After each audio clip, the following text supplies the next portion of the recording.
अर्जुन विषाद योग श्रीमद् भगवद गीता का प्रथम अध्याय है। यह अध्याय महाभारत के युद्ध के आरंभ से ठीक पहले की मानसिक और आध्यात्मिक स्थिति का वर्णन करता है, जिसमें अर्जुन युद्ध भूमि में अपने सगे संबंधियों को देखकर युद्ध करने से मना कर देते हैं। इस अध्याय में अर्जुन के भीतर उठे दुविधा, करुणा, मोह, शोक और धर्म संकट को विस्तार से दर्शाया गया है। यह अध्याय धृतराष्ट्र के प्रश्न से शुरू होता है। धृतराष्ट्र उवाच धर्मक्षेत्रे कुरुक्षेत्रे समवेता युयुत्सवः मामकः पांडवाश्चैव किम कुर्वत संजय।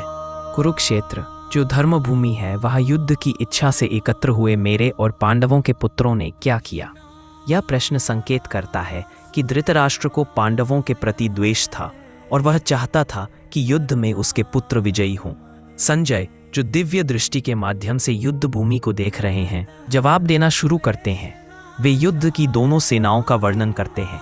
कौरवों की ओर से दुर्योधन अपने गुरु द्रोणाचार्य के पास जाता है और पांडवों की सेना की शक्तियों का विश्लेषण करता है।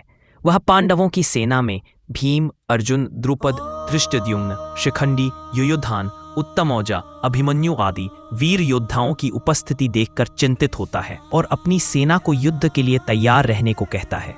भीष्म पितामह कौरव सेना की रक्षा के लिए शंखनाद करते हैं, जिससे युद्ध आरंभ का संकेत मिलता है।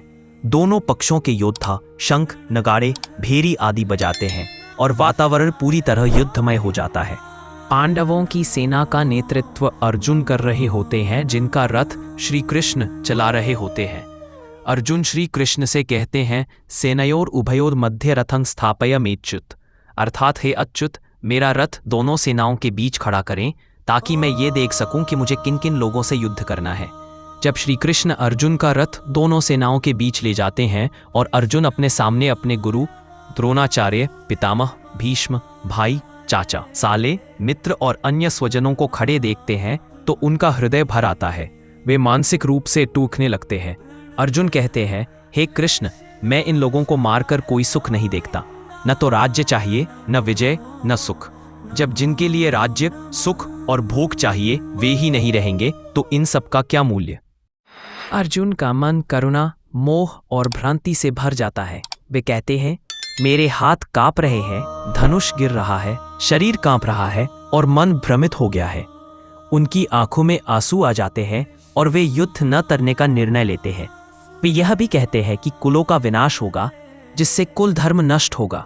स्त्रियां भ्रष्ट होंगी, जिससे वर्ण संकर, मिश्रित वंश उत्पन्न होंगे। ऐसे पाप से नरक प्राप्त होगा।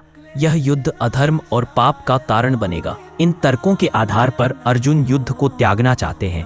वे अपने ही स्वजनों की हत्या को महापाप मानते हैं। इस अध्याय में श्री कृष्ण कोई उपदेश नहीं देते।